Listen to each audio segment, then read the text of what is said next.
तू नबी मोहम्मद के भूले जा, अल्लाह के भूले जा, कलमा के छेड़े दे, नचेत आमी माथाय चिरुनी करब ना, तेल माथाय निब ना, सारा दिन मरुभूमि रोदे बसे थाकबो, छायाय যাব না, पानी पान करब ना, खाना खाब ना।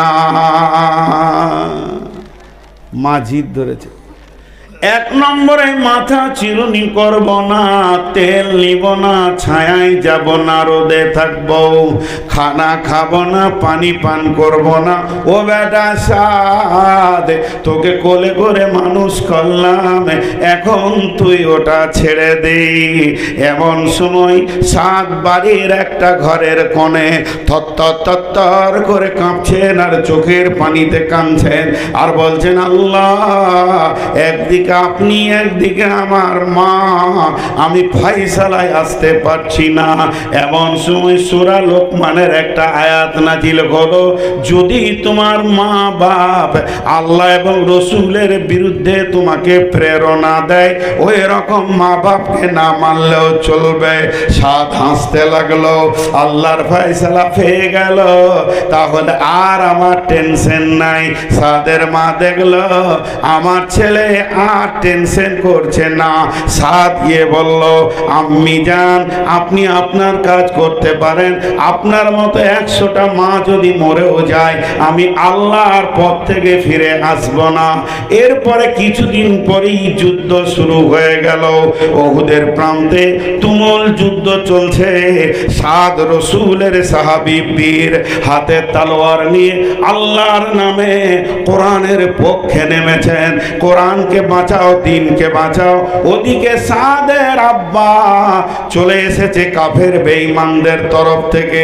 হযরতে সাদ বলছেন, আমার আব্বা আমাকে ভালো করে যুদ্ধ করতে দিচ্ছে না, খালি সামনে দাঁড়িয়ে গেছে যাতে করে আমি বাপ যেন তলোয়ারটা মারতে না পারে, আর কাফেরদেরকে মারার সুযোগ করে দিচ্ছে। আমি আল্লাহর নামে একটা কোপ মারলাম, 2 পিস করে বাপকে মাটিতে ফেলে দিলাম। আমি চিন্তিত ছিলাম এ ব্যাপারে কি হবে। আল্লাহ তাবারক ওয়া তাআলা সাদের ব্যাপারে বিশ্ব নবীকে খবর দিয়ে বললেন, হে নবী, সাদ তার বাপকে মারেনি, বরং আল্লাহর দুশমনকে মেরেছে।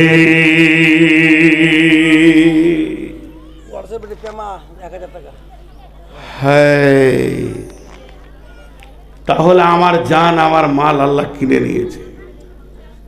চলেন মালের কথা বলি খানিক, তারপরে জানের কথা বলবো। মালের কথা বললে আপনারা ভাববেন যে হয়তো কালেকশন করবে নাকি। কালেকশন তো করবই, দুধ চাইতে এসে চুঙ্গা লুকিয়ে লাভ কি আছে। কিন্তু এখন নয়, এখন তফসিরটা শুনেন। আমার মাল আমার নয়, আমার মাল কার? জোরে বলেন, কার? আল্লাহ যেখানে যেখানে দিতে বলেছে আমাকে সেখানে সেখানে দিতে হবে। ওয়াতাল মালা আলা হুব্বিহি দাবিল কুরবা ওয়াল ইয়াতামা ওয়াল মাসাকিনা ওয়া ইবনাস সাবিলি ওয়াস সাইলিনা ওয়া ফির রিকাব। এই জায়গায় মাল দান করো। আর এগুলো ব্যাখ্যায় আমি যাচ্ছি না, 6টা জায়গার নাম এখানে আল্লাহ বলে দিলেন। তেমনি আল্লাহ বলেছেন তোর মাল মসজিদে, মাদ্রাসায় এগুলোতে যাবে। ফকির, এতিম, মিসকিন, বিধবা, গরিব, অনাহার এদের কাছে পৌঁছাবে। জি ভাই, মুমিনের মাল কাফেররাও পাবে, মুশরিকরাও পাবে। কেন পাবে না? আপনার প্রতিবেশী হিসেবে সে পাবে। প্রতিবেশী হিসেবে সকলকেই দেবেন, কিন্তু তার পার্সেন্টেজ সেই রকম হবে। কতগুলো খেয়াল করেন। মাল আমার নয়, মাল তো আল্লাহর। মাঝে একটা 2 মিনিটের বক্তব্য রাখছি, 2-5 মিনিটের। এই যে কোরআন, কোরআনে কোথাও ভুল আছে? একটা আয়াত, একটা জের জাবার। বিসমিল্লাহির রহমানির রহিম। মান কাতা মিরাসা ওয়ারিসিহি কাতা আল্লাহু মিরাসাহু ফিল জান্নাতি ইয়াউমাল কিয়ামাহ। আপনাদের দেশে বেটিকে ফাঁকি দিয়ে বেটাকে জমি জায়গা লেখার লোক আছে? আচ্ছা, এটা পর্দার মানে কি হলো?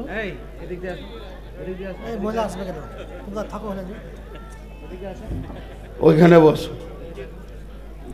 জি, আসলে এটা খুলে দিলেই ভালো হয়।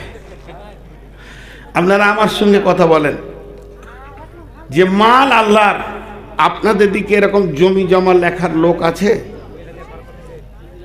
কথা বলে না, মনে হয় নাই।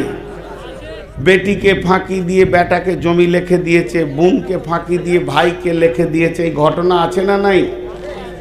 শুনেলেন, শুনেলেন, কান করে শুনেলেন, দুইটা কানে শুনেলেন। যারা জমিকে জায়গাকে ফাঁকি দিয়ে লিখে দেয়, বেটিকে দেয় না, বেটাকে ডিহি বাড়ি লিখে দেয়, বাগান পুকুর রোড সাইডের জায়গা। আমার ছেলে বাস করবে, মেয়ে তো পরের ঘরে চলে গেছে। জেনেলেন একজন মুফাসসির বলেছেন এরা হলো জীবিত জাহান্নামী। যতদিন পৃথিবীতে আছে আগুনের তাপ লাগছে না, মরে গেলেই এদেরকে জাহান্নাম যেতে হবে, কোনো রকমে এদের রাস্তা নাই। আজকে খুতবা দিলাম, শুধু বক্তব্যের বিষয় ছিল তওবা, আর তওবার ভিতরে আমার আল্লাহর তওবাকে কেন্দ্র করে 6খানা শর্ত করেছে। তার মধ্যে যে লোক তওবা করবে গুনাহ থেকে, তাকে একটা কাজ করতে হবে।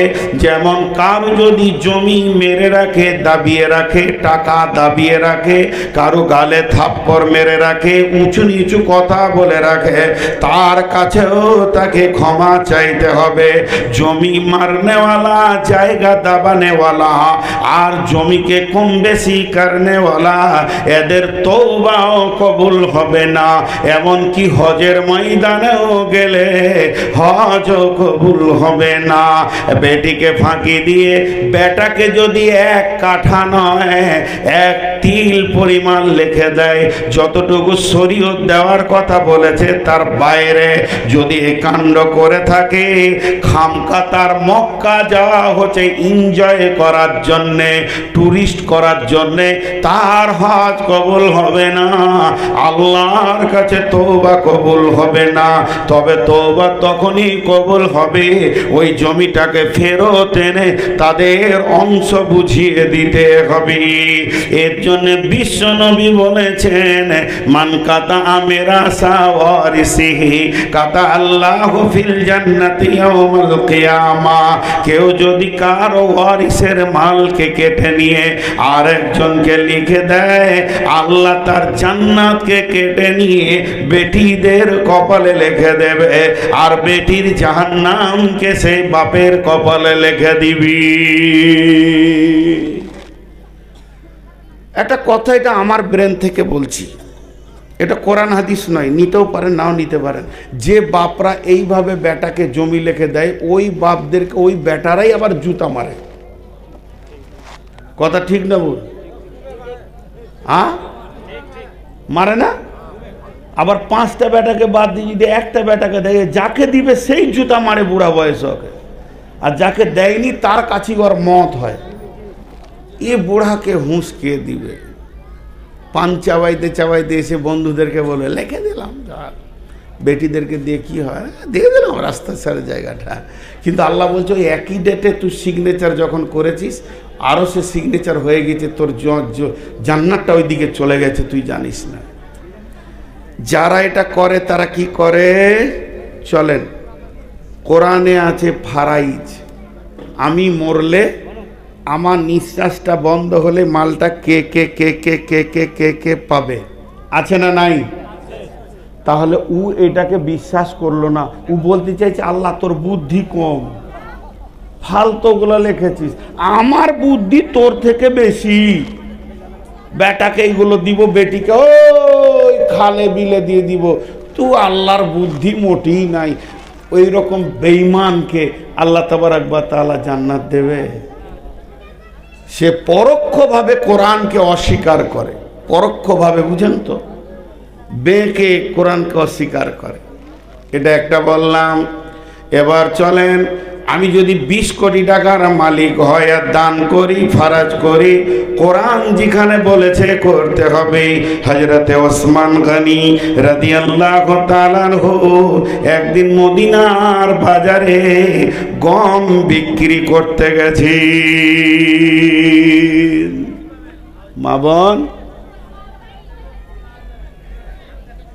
वाह वाह, कभी उठता है कभी नमता है। अजीब जलसा এসেছি বুঝলেন, आश्चर्य जलसा আজকে দেখি, कभी उठता है कभी नमता है। ইমামও আশ্চর্য, বক্তাও আশ্চর্য, সভাপতি আশ্চর্য, সব আজকে আশ্চর্য। এই মেয়েগুলো যে বেপর্দা আছে, তা জাহান্নামে আগে কে যাবে? বক্তা। আমি যখন ডেট নিয়েছি তখন বলিনি যে মেয়ে যেন সামনে না আসে। বক্তার উপরে থাকবে সভাপতি, তার উপরে থাকবে কমিটি, দিয়ে মেয়েগুলো কালা চাপিয়ে দেবে, থাক জলসা কর আবার ওখানে। আল্লাহ মাফ করুন সকলকে, বলেন আল্লাহুম্মা আমিন। আল্লাহ আমাদেরকে সকলকে হেদায়েত দান করুন। হযরত ওসমান নিজে খলিফা মার্কেটে গম বিক্রি করতে গিয়েছে, তো যত পাইকার আসছে আর গমে এমনি করে হাতটা ভরে দিচ্ছে আর চকচক করছে গম, কোনো ভেজা নাই। কত লিবাজি? হযরত ওসমান বলছে, যা মার্কেট একটু ঘুরে আসেন, একটু বেলা উঠুক, এত তাড়াহুড়ো কি আছে, আমি আছি তো, যান। এইরকম করে লোককে ঘোরাতেই আছে, ঘোরাতেই আছে, ঘোরাতেই আছে। এবার এটা একটা পটি, এটা মাছ পটি, এটা সবজি পটি, এটা গহম পটি, চাউল পটি, এইটা হচ্ছে কাপড়ের পটি।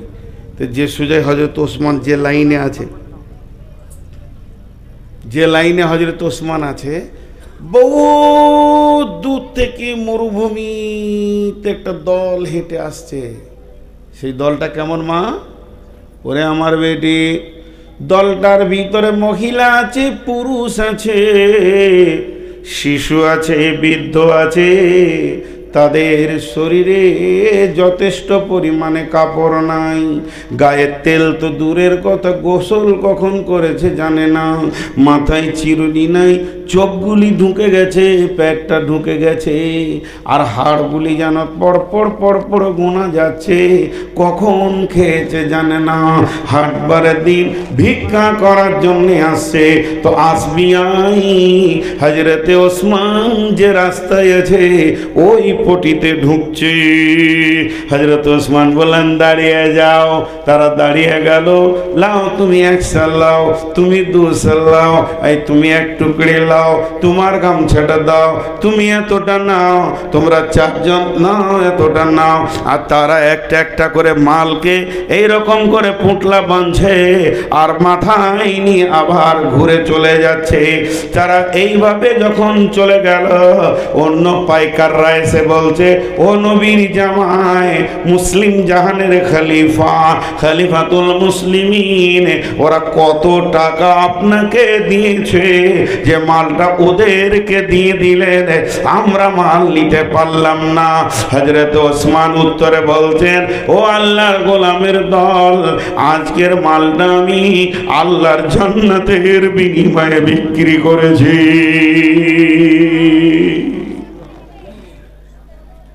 জি, তারা চিনতেন জান্নাত কোথায় আছে। একটা সাহাবীর নাম, সাহাবীটার নাম আব্দুল উজ্জা। উজ্জা একটা ঠাকুরের নাম। একটা যেমন আমরা নাম রাখি আব্দুল্লাহ, আব্দুল্লাহ মানে আল্লাহর গোলাম, আব্দুল্লাহ মানে আল্লাহর গোলাম। আর উজ্জা ঠাকুরের নাম, তাহলে ও বড় শখ করে নাম রেখেছে, আমার ছেলেটা হলো উজ্জা ঠাকুরের গোলাম, যে নাম দিয়েছে আব্দুল উজ্জা। আব্দুল উজ্জা, এই আব্দুল উজ্জা নবীজির কাছে এসে কালেমা পড়ে নিয়েছেন। আব্বা মারা গেছে, বিধবা মা আছে, চাচার কাছে মানুষ হচ্ছে, চাচা মালদার, আর চাচা এত ভালোবাসে, আব্দুল উজ্জা যা চাই তাই কিনে দেয়, সন্তানের মতো ভালোবেসে লালন পালন। ঘটনা হলো কি, আব্দুল উজ্জা কে ওর চাচা ডেকে বলছে, আউজ্জা রে, তুই নাকি বিধর্মী হয়ে গেছিস। মানে কালেমা পড়ে নিয়েছে তো ওইটাকে বিধর্মী বলছো। তখন উত্তর দিচ্ছে, চাচা আমি বিধর্মী হয় নাই, বরং মহাসত্যকে খুঁজে পেয়েছি। হ্যাঁ, চুমকি উঠল, তাই নাকি? বলে হ্যাঁ, আমি নবী মুহাম্মদ সাল্লাল্লাহু আলাইহি সাল্লামের হাতে হাত দিয়ে কালেমা পড়েছি। দিয়ে আবার ঘুরিয়ে চাচাকে বলছে, চাচা আপনিও পড়েলেন, তোর কলজেটা আরো জ্বলবে না? তখন বলছে, আব্দুল্লাহ রে কান করে শোন, তুই আমাকে কালেমা পড়তে বলছিস, একবার কান করে শোন। নবী মুহাম্মদকে ছেড়ে দে, আল্লাহকে ছেড়ে দে। যদি ওটা না ছাড়বি এক্ষুনি তোকে বাড়ি থেকে বের করে দিব। আব্দুল উজ্জা নিশ্চিন্তে নির্দ্বিধায় কোনো সংকোচ না রেখে বলে দিল, ও আমার চাচা, পৃথিবীর সব ছেড়ে দিতে পারবো, আমি নবী মুহাম্মদ সাল্লাল্লাহু আলাইহি ওয়াসাল্লামকে ছাড়তে পারবো না। তখন তার চাচা বলল, এক্ষুনি বাড়ি থেকে বের হয়ে যা। বলে চলে গেলাম, তোর গলার হার, হাতের আংটি, যা কিছু আছে ফেলে দে। ফেলে দিল, কাপড়টা ফেলে দে, একটি কাপড় নিয়ে যেতে দিব না। সমস্ত কাপড় খুলে দিল। ছেলে অ্যাডাল্ট হয়ে গেছে, ব্যাচেলিয়র হয়ে গেছে, বড় হয়ে গেছে, আর ছোট ছেলে নাই, শুধুমাত্র লুঙ্গিটা পরে আছে। বাড়ি থেকে বের হয়ে যেতে এমন সময় চাচা বলছে, আব্দুল উজ্জা রে লুঙ্গিটাও খুলে দিতে হবে। খানিক চিন্তা করছে মনে মনে। চাচা ভেবেছে বেটা কাবু হয়েছে, এবার নাঙ্গা করে ওকে ছাড়বো। তো আব্দুল উজ্জা তখন মনে মনে ভাবছে, মাবুদ তুমি পাক, তোমার দিন পাক, তোমার কালাম পাক, তোমার মতো পবিত্র কেউ নাই, তাই তুমি আমাকেও পাক করে নিছো। বেঈমানদের নোংরা টাকার কাপড় আমার গায়ে রাখছো না। কাপড়কে খুলে দিল, নাঙ্গা অবস্থায় মায়ের কাছে গিয়ে দাঁড়িয়েছে, মা তুমি আমাকে মাফ কর, বিদায় দাও। মা একটা কম্বলকে ছুঁড়ে দিল, আর কম্বলটা ফেরে দুই ভাগ করে একটা পাছাটা ঢাকলো, আর একটা গায়ে নিয়ে বিশ্ব নবী যেখানে দিন শিখাচ্ছেন, রাতের অন্ধকারে গিয়ে রসুলের মসজিদ নববীর দরজার পাশে এতিমের মতো বসে রয়েছে। বিশ্বনবী বের হতে গিয়ে বলছে, তুমি কে? তুমি আব্দুল উজ্জা না? বলেছি হ্যাঁ। কালেমা পড়ার বিনিময়ে আমার এই অবস্থা হয়েছে, সমস্ত মাল টাকাকে লাত মেরে চলে এসেছি। ও দয়ার নবী গো, আমি পৃথিবীর সেরা সম্পদ পেয়ে গেছি। আশহাদু আল্লা ইলাহা ইল্লাল্লাহু ওয়া আশহাদু আন্না মুহাম্মাদান আবদুহু ওয়া রাসূলুহু। আল্লাহর নবী বললেন, আব্দুল উজ্জা তোমার নাম আর আব্দুল উজ্জা নয়, আজ থেকে তোমার নাম আব্দুল্লাহ।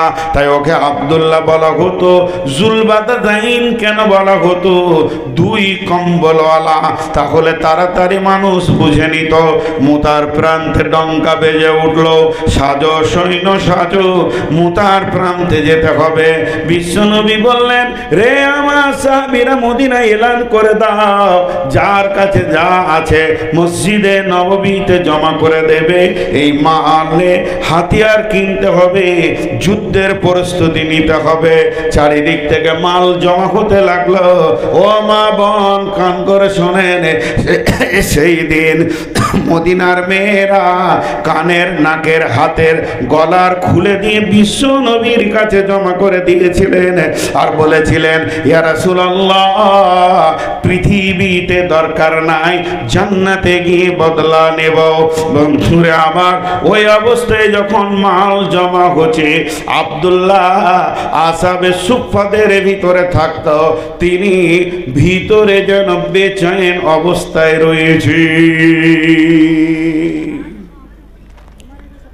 কিছু সাহাবী মসজিদে নববীতে থাকতো, আসাবে সুফাতের, ঘর নাই, বাড়ি নাই, ছেলে নাই, পিলে নাই, ওই বাইতুল মাল সাদকা আসতো, দুটি খেত, ওই অবস্থায় থাকতো। আব্দুল্লাহ ওখানে থাকতে লাগলো। কিন্তু যখন ধনী ছিল, ওর দান করা একটা অভ্যাস ছিল, বড়লোক ছিল তো, কেউ চাইলে যা, এই না, এই তোর কি হয়েছে রে, এই যা যা এইভাবে দিত।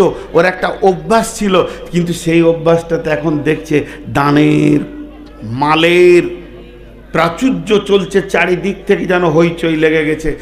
তখন মসজিদে আসাবে সুফাতে একদিকে কোণে বসে আছে, কিছুই নাই, দুটি কম্বল, খালি উঠছে আর বসছে, উঠছে আর বসছে, বেচৈন।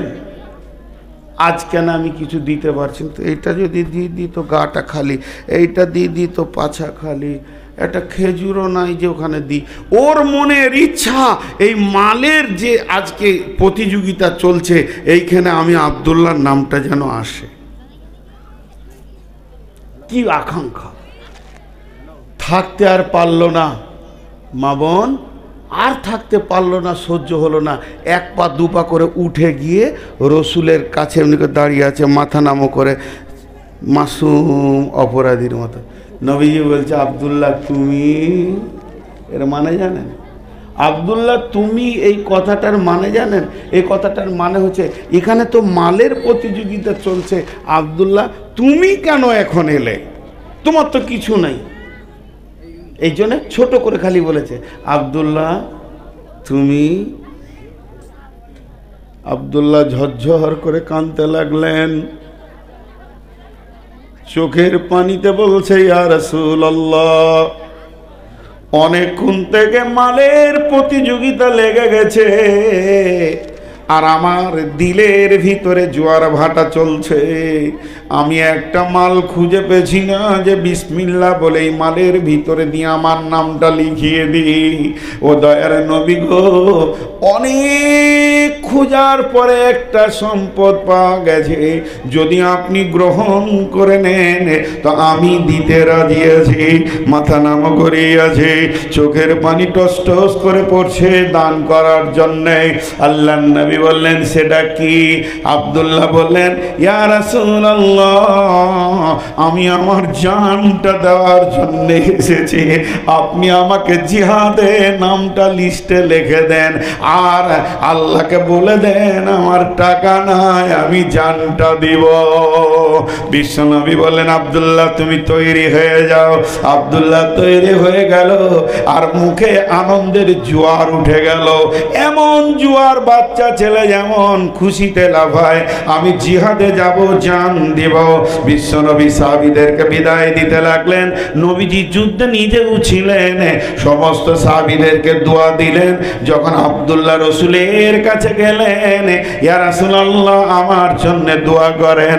আল্লাহর নবী তার হাত মোবারকটা আব্দুল্লাহর ঘাড়ে রেখে বললেন, আল্লাহ, আমি তোমার আখিরি পয়গম্বর দোয়া করছি, আব্দুল্লাহর রক্ত কাফের মুশরিকের জন্য হারাম করে দিলাম, তারা যেন আব্দুল্লাহকে কাটতে না পারে। আব্দুল্লাহ চিৎকার মেরে কেঁদে উঠে বললেন, ইয়া রাসূলুল্লাহ, আপনি কেমন দোয়া দিলেন যে আমি শহীদ হতে পারবো না। আল্লাহর নবী বললেন, আব্দুল্লাহ রে, যদিও তুমি বাড়িতে বিছানায় মরো, তুমি যা ত্যাগ করে এসেছো, আল্লাহ তোমাকে কিয়ামতের মাঠে শহীদের দলে তুলবে। এই কথা বললেন, জিহাদের ময়দানে পৌঁছে গেলেন। খোলা আকাশের নিচে অত্যন্ত ঠান্ডায় যুদ্ধ চলছিল। আব্দুল্লাহ কয়েকটা দিন ঠান্ডা সহ্য করতে না পেরে এমন জ্বরে আক্রান্ত হয়ে গেল, জ্বরের কারণে আব্দুল্লাহ পৃথিবী থেকে চলে গেলেন। আব্দুল্লাহ জানাজা পড়লেন কে? আখিরি পয়গম্বর নবী মুহাম্মদুর রাসূলুল্লাহ সাল্লাল্লাহু আলাইহি ওয়াসাল্লাম। আল্লাহর নবী জানাজা পড়লেন। জানাজা পড়ার পর লাশ কবরে নিয়ে যাওয়া হচ্ছে। রাত্রিটা আঁধার ছিল। হযরতে বেলালকে একটা লাঠি দেওয়া হয়েছে, লাঠির মাথাতে কাপড় চোপড় জড়িয়ে দিয়ে আগুন জ্বালিয়ে দেওয়া হয়েছে।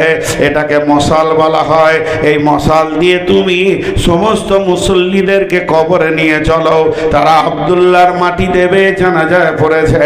তাই বেলাল ওই কাজ করছে। এমন সময় কবর থেকে আওয়াজ আসছে, তোমাদের ভাইকে আস্তে আস্তে কবরে নামাও। হযরত বেলাল বলেন, আওয়াজটা পরিচিত পরিচিত মনে হচ্ছে। আমি সমস্ত ভিড়কে ঠেলে ভিতরে গিয়ে দেখছি কবরে যিনি লাশ ধরার জন্য নেমেছে অন্য কোনো মানুষ নন, তিনি নবী মুহাম্মদ সাল্লাল্লাহু আলাইহি ওয়াসাল্লাম নিজে নেমেছেন এবং লাশটাকে হাতে করে নিয়ে বলেছেন, কেউ বলে না লাশটা দাফন হয়ে যাওয়ার পর আল্লাহর নবী বললেন, এই আল্লাহ, আমি আব্দুল্লাহর উপরে এই সন্ধ্যা পর্যন্ত রাজি ছিলাম। আমি আব্দুল্লাহকে আমার কাছে এতদিন নিয়েছিলাম, এখন আমি তোমার কাছে জমা করে দিলাম। আমি এই সন্ধ্যা পর্যন্ত রাজি ছিলাম, তুমিও আল্লাহ রাজি হয়ে যাও। হযরত বেলাল বাচ্চা ছেলের মতো চিৎকার মেরে বলছে, আব্দুল্লাহ রে, তুই কত সৌভাগ্যবান, আজকে এই লাশটা তোর না হয়ে যদি আমার হতো তো কত ভালো হতো।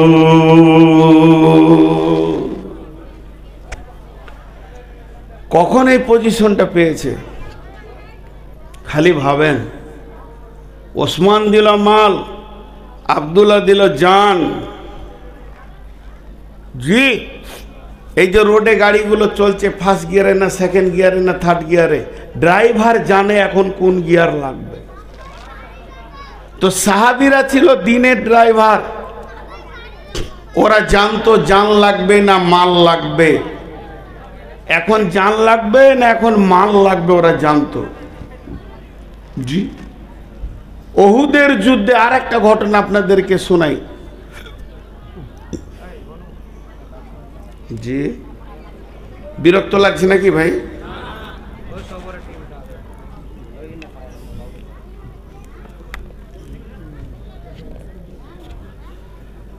সকলে একবার বলেন সুবহানাল্লাহ। ওহুদের যুদ্ধে বিশ্বনবী লোহার জামা পরেছিলেন, লোহার বর্ম জামা, এই পর্যন্ত ফুল জামা। আর লোহার জামাতে তালোয়ার মারলে কাটবে না, লোহাতে লাগবে। তো শরীরটা রসুলে যা ভারী তার থেকে বেশি ভারী হয়ে গেছে। লোহার বর্ম, লোহার হেলমেট এগুলো পরলে তো শরীর ভারী হবে। তো উনি মহড়া দিচ্ছেন চারিদিকে। যুদ্ধে তার চুপ করে বসে থাকা যায় না, জালসাতে যেমন বসে থাকা যায়।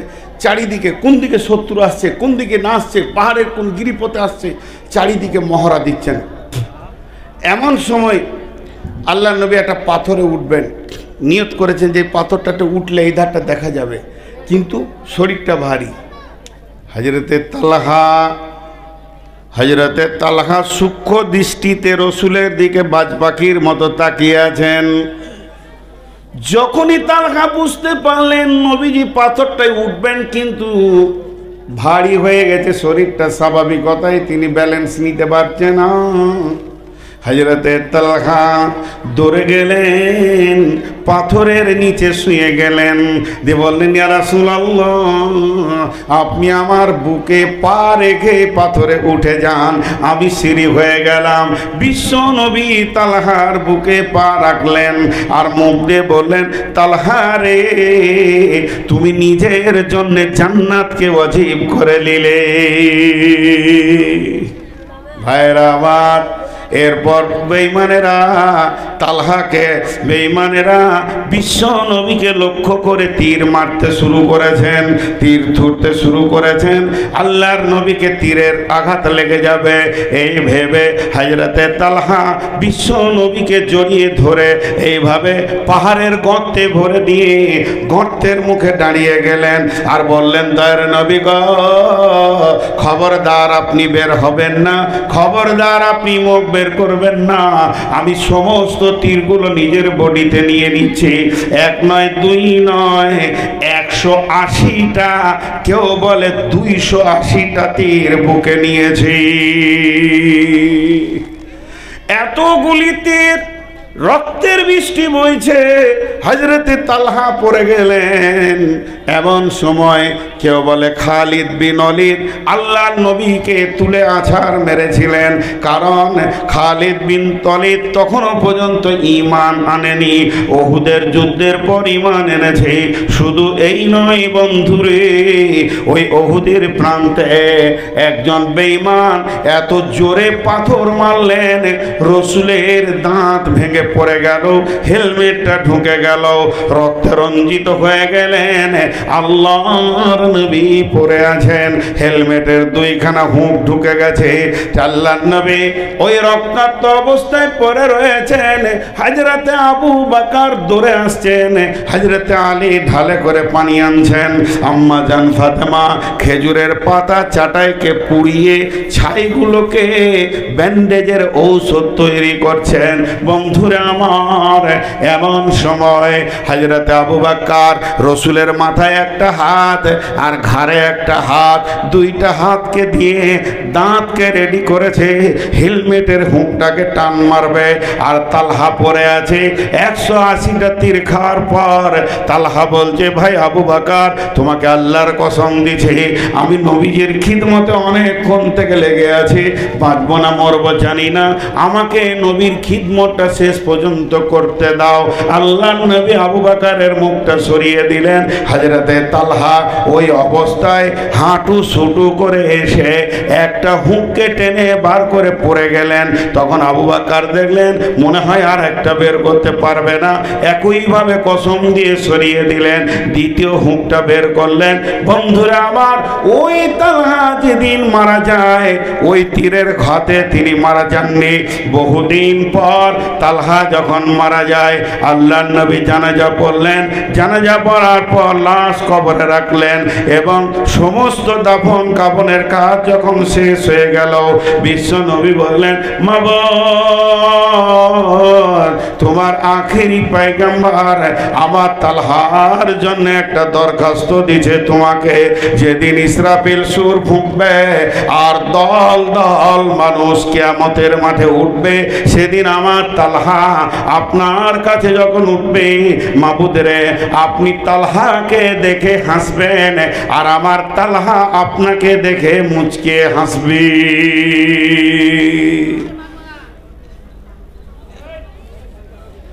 এদিকে কে বিড়ি খেয়েছে গো? প্রচুর বিড়ির গন্ধ এখনই আসতে লাগলো।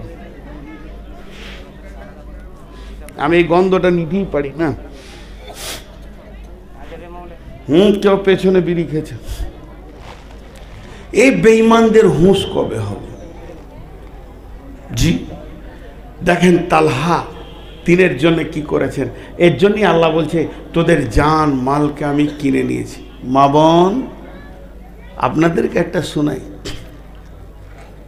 রসুলের 11টা বিবি, 9টা বিবি মতান্তর আছে।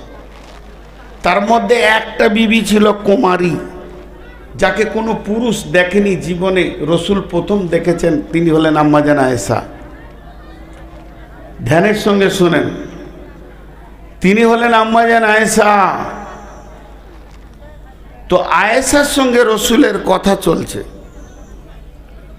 কথা চলতে চলতে চলতে চলতে আম্মা জান আয়েশা বলতেন যে আল্লাহর নবী খাদিজার গল্প এত করতেন, আমরা খাদিজাকে চোখে দেখিনি, সতীন হিসেবেও দেখিনি। যতদিন বেঁচে ছিলেন খাদিজা, রসুল দ্বিতীয় কাউকে বিয়ে করেননি, মরার পরে বাকি বিয়েগুলো হয়েছে। তো সতীন দেখলাম না, কিন্তু রসুলের মুখে এত বেশি কথা শুনতাম ওর নামটা, তা মনে হতো যেন ও বেঁচে আছে। নামটা এত বলতো, মনে হতো বেঁচে আছে। একদিন থাকতে না পেরে বলেই দিল। কি বলল? আমার মতো একদম চ্যাংড়া ছেলে মানুষ, কচি মেয়েটাকে পেয়েও আপনি বুড়িটাকে ভুলেন না। আর রসুল কেঁদে ফেললেন। কেঁদে ফেলে কথা বলতে শুরু করলেন, আর যে কথাগুলো বলছেন তখন আম্মাজান আয়েশা বলছে, আমি মনে মনে বলছি, হায় রে মন, আমি কেন কথাটা বললাম, হায় রে মন, আমি কেন কথাটা বললাম, আমি কি ভুল করলাম, আমি যদি না বলতাম তো অনেক ভালো হতো, হায় রে মন, আমি কথা কেন বললাম।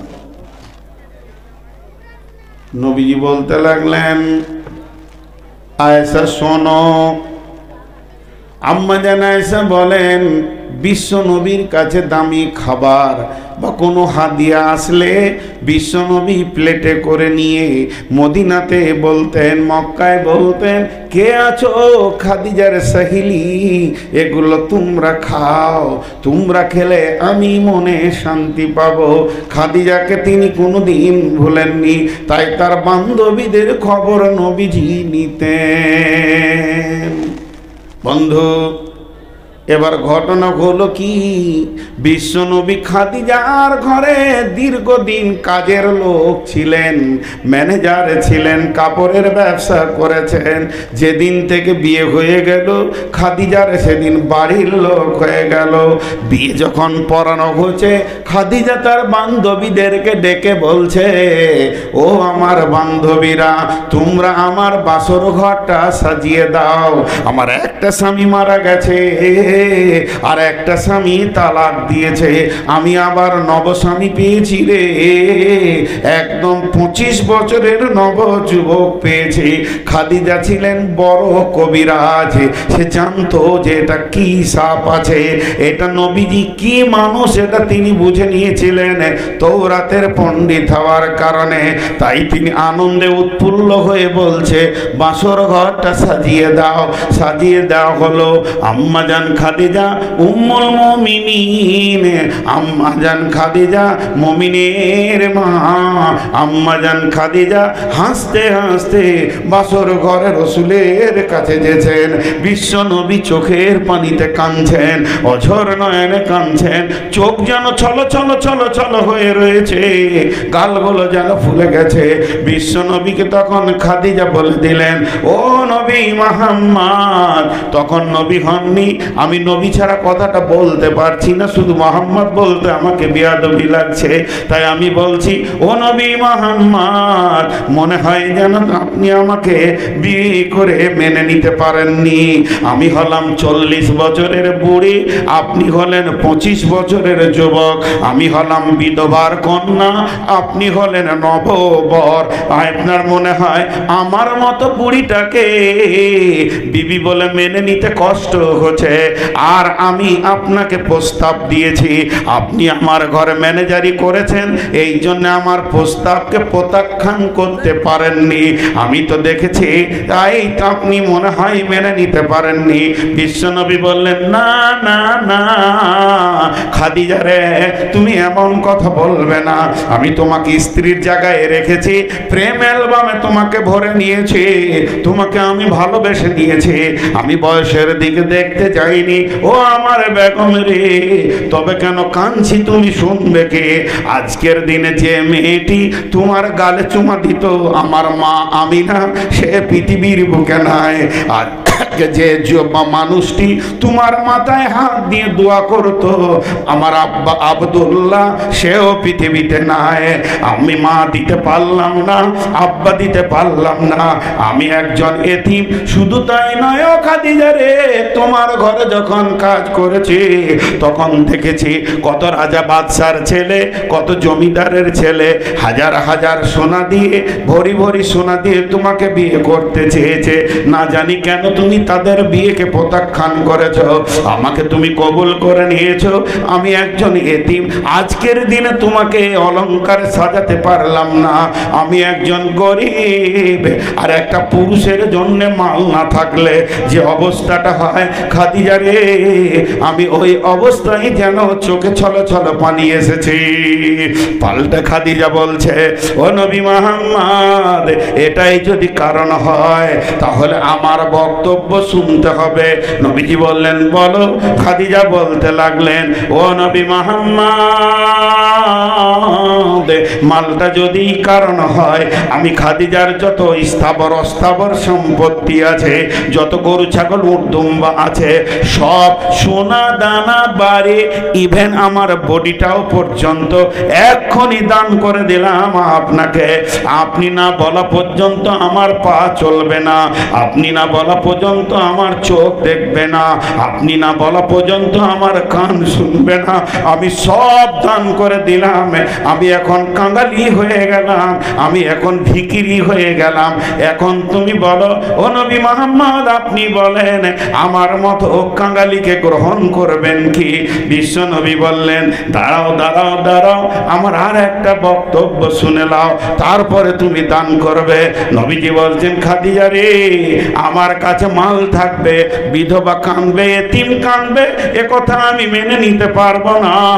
আমি মালকে দান করতে থাকবো, দান করে করে করে করে করে করে করে শেষ করে দিব। আমার অভ্যাস হচ্ছে মানুষের কষ্ট দেখতে পারি না। এখন তুমি বলো আমাকে মাল দিবে কিনা? তখন খাদিজা বললেন ও নবী মুহাম্মদ, আমি মাল দান করে দিয়েছি, মন গেলে মাল আপনি নিজের কাছে রাখবেন, মন গেলে দান করে দেবেন। এখানে আমি কোনো রকম কোনো কিন্তু কিছুই বলবো না। তবে একটা কথা শুনেলেন ও নবী মুহাম্মদ, মাল আর আমার নয়। বিশ্ব নবী বলছেন আয়েশা রে, খাদিজার কাছে তোমরা হাজার করলো পৌঁছাতে পারবে না। আমি যেদিন খাদিজা মারা গেল, খাদিজার লাশকে কবরে রাখতে গেছি, সেই দিনের অবস্থাটা আয়েশা একবার শুনে নাও। আমি কি সাদাকে মনে রেখেছি? সেদিন আমি এতটাই গরিব, কাফন কিনার পয়সা নাই রে আয়েশা। আমার চাচার দেওয়া একটা চাদর ছিল, সেই চাদরটা আমি খাদিজাকে জড়িয়ে দিয়েছি। ওই চাদরটা পা ঢাকছি তো মাথা বের হয়ে যায়, আর মাথা ঢাকছি তো পা বের হয়ে যায়। এই অবস্থায় আমি ওই রাজ পরিবারের মেয়েকে কাঙালি করে পাঠিয়েছি।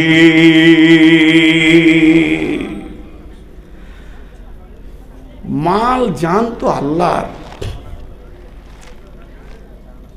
সাহাবীরা জানতেন, আমাদের জানতে অনেক অসুবিধা হয়ে গেছে।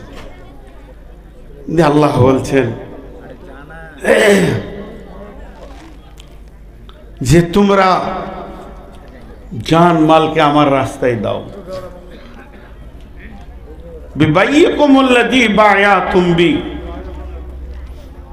বিজনেস করবে তো আমার সঙ্গে করো, আমি তোমাদের সঙ্গে বিজনেস করতে রাজি আছি,